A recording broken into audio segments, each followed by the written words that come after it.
maglilipat ang taas. Walang iba, palakpakan po natin si Ginoong Ace Lexter Tampis Climacosa.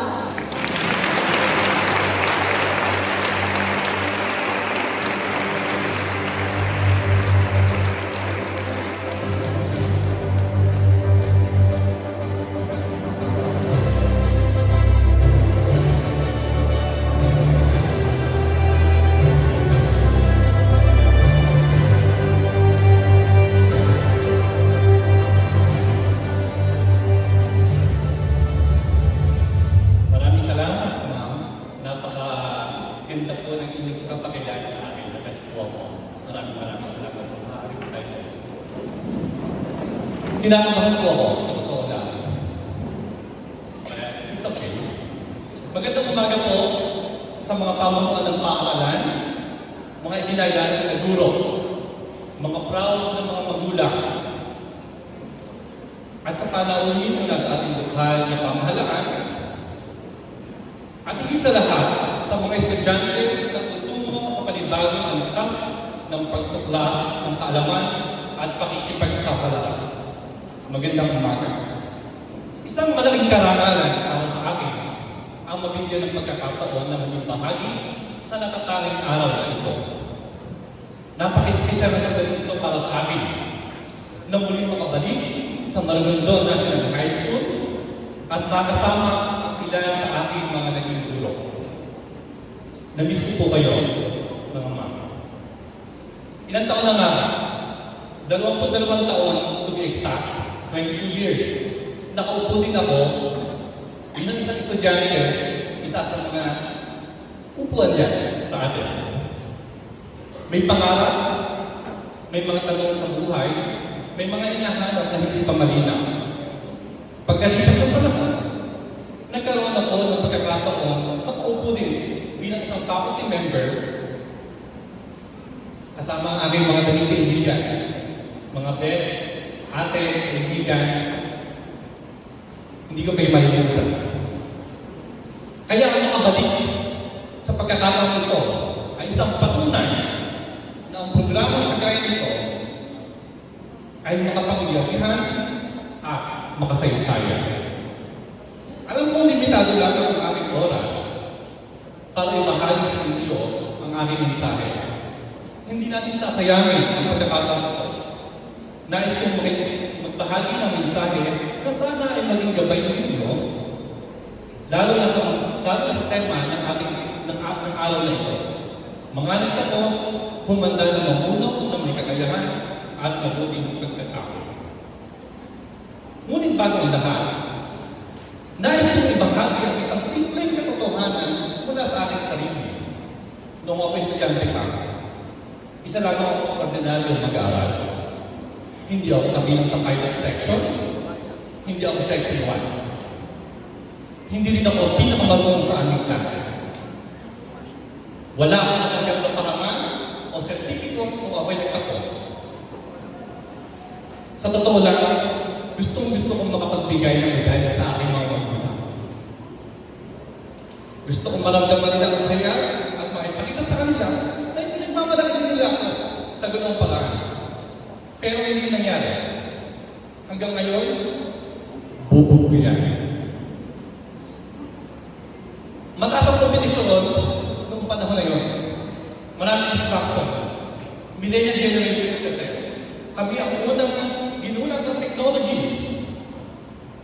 At tulad ng maraming estudyante, dumaan din ako sa maraming pagsubok at hamon ng buhay. Ngunit isa ang hindi nawala sa akin. Ang paghangad na magkaroon ng mas komportableng buhay para sa akin at para sa ating magiging pamilya. Ngayon, may gusto akong sabihin o iparating sa dalawang grupo na mag-aaral. Una, sa mga tatanggap ng parangal at medalya, binabati ko kayo lahat. Taas nga ang kamay ng mga tatanggap ng certificate ng mga medal ito mamaya, awardees. Wow! Yan. Ang payo ko sa inyo, simple lang. Huwag ninyong pakawalan ang momentum na yan. Binabati ko kayong lahat. Ipinakita niyo ang inyong sipag, disiplina at kahusayan. May advantage kayo. Nasa inyong advantage. Keep grinding. Keep rising. Patuloy ninyong hambunin ang inyong mga sarili para maging mas mahusay pa. At sa mga estudyante na kagaya ko noon, nakaupo sa isang tabi dyan, maaaring sasabi na, oy, wala akong medalya. Ordinary lang ako. Eto lang ako. May nais akong ipaalala sa inyo. Ang medalya o parangal ay hindi ang magkatakda ng inyong kinabukasan. Ang inyong lakas ng loob, ang inyong pagtatega, at ang inyong determinasyon ang magkatakda nito. Kaya sa lahat ng mga mag-aaral na narito, kung patuloy kayong magsisikap at magtitiwala sa inyong sarili, darating ang araw na maaabot ninyo ang tagumpay na hindi ninyo aakalaing posible para sa inyo. Hindi pa tapos ang laban. Wala pa tayo sa exciting part, di ba? Kaya napakahalaga ng tema natin sa araw na ito. Mamuno na may kakayahan ng mabuting pagkatao. Paano nga ba mamuno? O nakahanda na ba kayo mamuno? Para sa akin, bago kayo mamuno sa isang organisasyon, kailangan nyo na matutunan na pamunuan ang inyong sarili. Pamunuan ninyo ang inyong sarili sa pamamagitan ng pagkakaroon ng pangarap at disiplina. Take personal responsibility. Sino ba ang inaasahan ninyo na tutupad ang inyong mga pangarap? Ang mga magulang ninyo? Kaibigan? O yung jowa ninyo? Hindi, di ba? Ikaw. Ang inyong sarili ang may full potential to change your life. Eyes on the prize. At kapag sinisimulan ninyo ng tuparin ang inyong pangarap, hindi lahat nakakaintindi sa inyo. Hindi lahat nakakita ang vision na ipinakita sa inyo. May mga magdududa sa inyo. May mga taong kontra. May mga taong magsasabi na hindi ninyo kaya. Huwag ninyong hayaan ang negatibong boses na iyon ang magdikta ng inyong buhay. Ang Diyos ang nagbigay sa inyo ng inyong pangarap at vision ng iyon, hindi sa kanila. Hindi sa ibang tao. Hindi sa inyo. Lead yourself to your dream. Kailangan mo lamang ng isang tao na magtitiwala sa iyo at sa iyong kakayahan, sa iyong potensyal, at sapat na iyon to help you to become the person you aspire to be. Give yourself permission to be that person. Pamunuan ninyo ang inyong sarili tungo sa inyong kinabukasan. Naniniwala ako sa inyong kakayahan, talentong pinagday ng ating mahusay na guro, abilidad na hinubog ng inyong karanasan sa loob at sa labas ng paaralang ito. At sa mga magulang, kailangan nila ang inyong suporta. Hindi magiging madali ang kanilang magiging lakbayin. May mga pagkakataon na magkakaroon sila ng maling desisyon. Bilang mga magulang, tayo ba ang dapat magtama ng kanilang desisyon? Para sa akin, hindi po. Sila pa rin. Gabay lang tayo. Kung hindi siguro sinama na namin ang tatay ko noon sa booking, ipinarana sa akin kung paano ang namin, kung paano ang hirap sa buong ng buhay bilang isang magsasaka, baka hindi ako nagsumika na maghangad ng mas komportableng buhay.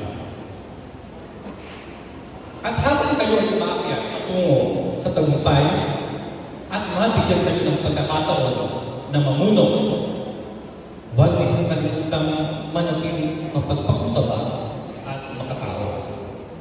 Hindi sapat ang husay at talino. Ang kailangan ng mundong ito ay magtuon ng isang leader na may integridad, malasakit at kabutihan sa kapwa. Ang kakayahan ay maaaring magbukas ng mga oportunidad para sa inyo.